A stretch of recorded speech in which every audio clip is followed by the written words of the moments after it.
Habang naghahanda sa OQT ang Gilas, ay nagsimula na rin ang pag-iensayo ng Strong Group Athletics bilang preparasyon para sa Jones Cup.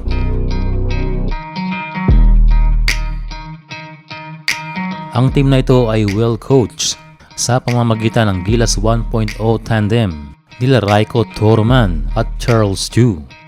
Kaya hindi lamang sa skills lalaban itong SGA, gayon din sa tactical ability ng coaching staff. Sa unang practice ay halos kompleto na ang team.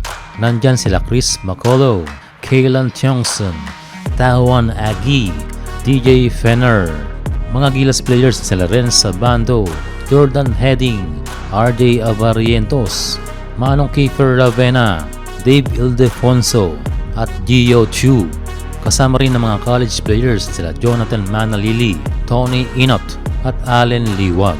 Ang hindi lamang namataan sa ensayo ay si Angelo Kwame na mayroon pa namang time para sumunod.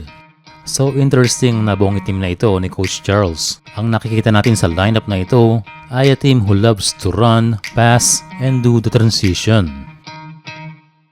May mga high IQ point guards and take note natural point guard, kaya we may see some organized plays courtesy of Barrientos and Ravena, and sama na rin natin ang youthful speed ni Tony Inot.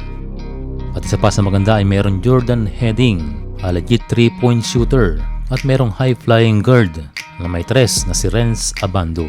Ang dalawang ito ay halos bumalik na sa Gilas, pero yun lang talaga ay nauna na ang duty para dito sa Jones Cup, kaya dito muna ang focus.